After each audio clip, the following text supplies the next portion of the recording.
Sud Radio, l'invité politique,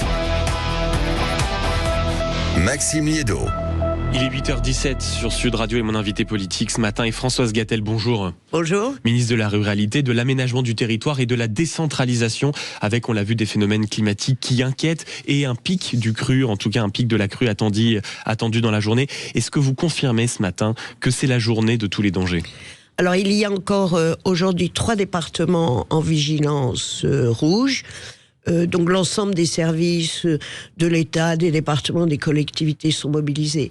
J'étais hier dans le Maine-et-Loire à Angers et j'ai vraiment vu sur place une organisation et un engagement remarquable de l'ensemble des services. Il faut gérer heure par heure parce que la montée de la crue évolue d'une manière très, très rapide. Est-ce que ça veut dire que sur la totalité des départements, plus de 14 départements de l'ouest de la France qui sont désormais en vigilance orange crue, certains peuvent encore basculer aujourd'hui en vigilance rouge ? Alors, c'est difficile à dire parce que je vous dis, les choses évoluent. En tout cas, on a 3 départements en vigilance rouge. On va voir l'effet de la tempête Pedro qui peut compliquer les choses. En tout cas, vraiment, on suit avec une attention de tous les instants et on pense qu'on peut sortir peut-être la semaine prochaine et qu'ensuite il y aura à gérer la décrue. Mais la situation est vraiment très évolutive d'un département à l'autre. Quand vous dites sortir de la semaine prochaine, c'est-à-dire sortir de cet état de vigilance excessive dans tous les départements, vous l'espérez la semaine prochaine ? Pas dans tous les départements, dans certains départements. Je prends le département d'Ille-et-Vilaine, par exemple, dont on se dit il va peut-être passer en vigilance rouge. Aujourd'hui, on est encore en vigilance orange. La semaine prochaine est encore une semaine un peu difficile, mais il faut vraiment être très prudent et on ne peut pas déclarer le jour et l'heure où on sera sorti de cette affaire parce que une rivière et une ville dépendent de ce qui se passe en amont. C'est l'exemple à Angers qui à un moment aujourd'hui est dans une situation en alerte rouge mais qui est aussi très dépendante de ce qui se passe dans la Vienne qui est une rivière qui est en amont et donc il va y avoir un effet très lent de décrue. Françoise Gatel, une question également, vous venez de le dire, les appels à la prudence. Aujourd'hui, quels sont les nombreux messages à faire passer pour tous ceux qui s'apprêtent peut-être encore à prendre leur voiture, à passer du temps sur la route ? Il faut rappeler que pour beaucoup, ce sont les départs en vacances. Est-ce qu'il y a des rappels élémentaires que vous constatez sur le terrain qui ne sont pas toujours appliqués peut-être ? Alors effectivement, votre question est importante, c'est-à-dire il faut être extrêmement prudent puisqu'il y a des routes qui sont fermées et que vous pouvez vous retrouver dans une impasse, vous pouvez encombrer la route, alors même que les services de secours et d'incendie ont besoin d'intervenir. Donc il faut être prudent, respecter l'ensemble des consignes. Et alors, les gens partent en vacances, ils partent en vacances, mais soyons prudents, à la fois pour nous-mêmes, mais aussi en solidarité avec tous ceux qui sont sur le terrain et qui font vraiment un travail remarquable pour dégager les voies et éviter le maximum de risques. Est-ce que depuis déjà le début de ces 2 tempêtes, Nils et puis Pedro désormais, est-ce que vous avez réussi, vous et vos services, à avoir une estimation réelle des dégâts causés ? On sait que la Caisse centrale de réassurance a estimé cela à près d'1 milliard d'euros. Est-ce que vous confirmez ? Alors, c'est le chiffre, effectivement, l'estimation qui est donnée. Il est difficile aujourd'hui d'affirmer une estimation. Ce que l'on sait, c'est que les communes vont procéder à l'évaluation des dégâts. C'est difficile tant que l'eau est là. Dès la semaine prochaine, il va y avoir une réunion interministérielle pour la déclaration de catastrophe naturelle. Il faut une évaluation des risques vraiment précise et dans chaque endroit. Mais ces événements climatiques sont effectivement coûteux et génèrent beaucoup de dégâts. Mais sur votre prudence concernant le 1 milliard, c'est qu'en réalité, c'est un chiffre qui risque forcément d'être vu un peu à la hausse. Peut-être. Moi, je ne me défile pas devant votre question, mais c'est très difficile aujourd'hui d'annoncer un chiffre. Voilà l'estimation que l'on a. Je crois que personne ne l'a contesté.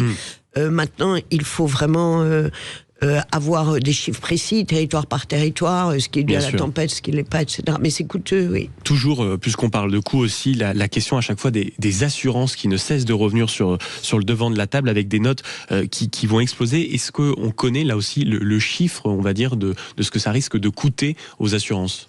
Alors, sur les assurances, ce qui va se passer, c'est que, à partir de la semaine prochaine, le gouvernement va déclarer des zones en catastrophe naturelle. Ça veut dire que ça déclenche une accélération de l'intervention des assureurs. Combien de zones on sait déjà je peux pas vous le dire parce que c'est à partir de la semaine prochaine. Là, aujourd'hui ou demain, ou en tout cas ces jours-ci, Roland Lescure reçoit les assureurs pour leur dire qu'il faut vraiment activer les choses et être très, très proactive.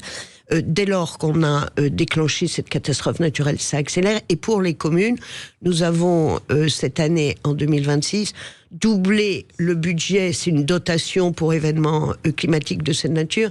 Ça veut dire que, par exemple, les routes qui ne sont pas assurées, que vous devez refaire, il y a cette dotation, ce qu'on appelle la DSEC, qui a doublé et qui va venir aider les communes à financer ces travaux conséquents. Et la question des communes, on y reviendra dans un instant. Encore une dernière précision sur les assurances. Les projections du secteur prévoient un doublement des fameuses primes d'ici 2050 face à un coût croissant forcément des désastres climatiques. Est-ce qu'il faudrait aller sur les assurances concernant par exemple les catastrophes climatiques, un peu sur le même système pour lequel qu'on a pu observer sur les mutuelles de santé, c'est-à-dire limiter les surprimes ou en tout cas limiter les coûts via la loi sur certaines assurances. Est-ce que c'est un système auquel vous réfléchissez ? Alors, on a constaté, indépendamment de ces événements climatiques, qu'aujourd'hui, des communes avaient des difficultés à s'assurer. C'était aussi le fait... après les violences urbaines, et donc Alain Chrétien, qui est le maire de Vesoul, et Husson, le rapporteur général du budget, ont vraiment travaillé sur cette difficulté d'assurance, et aujourd'hui, l'État propose un système de médiation pour que les collectivités trouvent des assurances, mais on constate que si les assureurs répondent, parfois le montant est extrêmement élevé et les franchises le sont. Donc on a aujourd'hui, c'est vrai, un suivi très précis aussi de cette question d'assurance pour les collectivités. Françoise Gatel, en rappelant que vous êtes la ministre de la Ruralité, de l'aménagement du territoire et de la décentralisation, on voit bien qu'à nouveau de la question de la responsabilité de l'État revient sur la table en disant il y a un problème si on a autant d'inondations, notamment dans les campagnes, c'est à cause des digues, les fameuses digues, et on accuse l'État de les avoir laissées tomber. Est-ce que vous avez délaissé les digues ? Est-ce que vous avez laissé les communes se faire inonder, Françoise Gatel ? L'État n'a pas laissé les communes se faire inonder, parce que je rappelle qu'il y a notamment un fonds Barnier qui est aujourd'hui à 300 millions d'euros et qui aide à financer des travaux de prévention. J'étais hier dans le Maine-et-Loire au Pont de C et j'ai vu ce qu'on appelle des bâtardos, c'est-à-dire des sortes de gros boudins qui viennent tenir la loi, et tout ça, ça a été financé par l'État avec les fonds Barnier. Maintenant, il faut qu'on soit effectivement lucides tous ensemble. On a une augmentation des phénomènes climatiques, des inondations qui touchent aujourd'hui beaucoup de départements.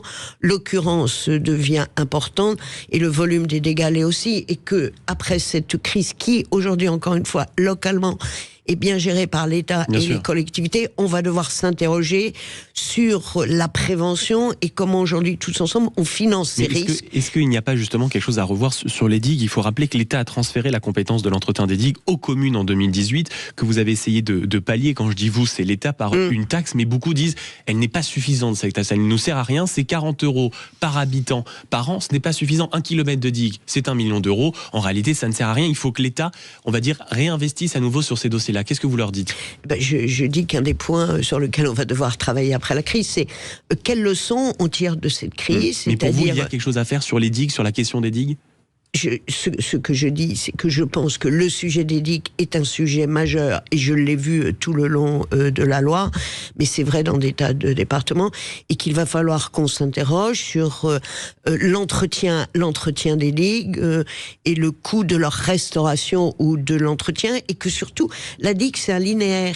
Donc si on a un territoire qui entretient la digue, mais que 3 kilomètres après, la digue n'est pas entretenue, il y a une faiblesse qui s'instaure. Donc cela fera partie effectivement des questions très précises sur lesquelles on devra, avec les collectivités, travailler, trouver des solutions. Donc la question des digues sera en tout cas sur le dessus de la table. Il y a aussi d'autres qui disent qu'ils espèrent, en tout cas dans cette crise pour la traversée, mais très rapidement, un fonds d'aide exceptionnel pour aider les communes face à ces travaux énormes. Est-ce que c'est envisageable, Françoise Gatel? Alors, vous parlez des travaux sur les travaux digues liés à l'environnement, que ce soit sur les digues ou autres, oui. Alors, on a notamment, je le disais tout à l'heure, ce qu'on appelle la DSEC, cette dotation pour Mais là, il catastrophes parle vraiment d'un fonds naturelles. exceptionnel, c'est-à-dire une somme qui serait mise à disposition des communes pour engager des travaux le plus rapidement possible. Là, on va avoir les 70 millions. Dès lors que les communes sont déclarées catastrophes naturelles, on peut accélérer le versement de dotation pour éviter des problèmes de trésorerie.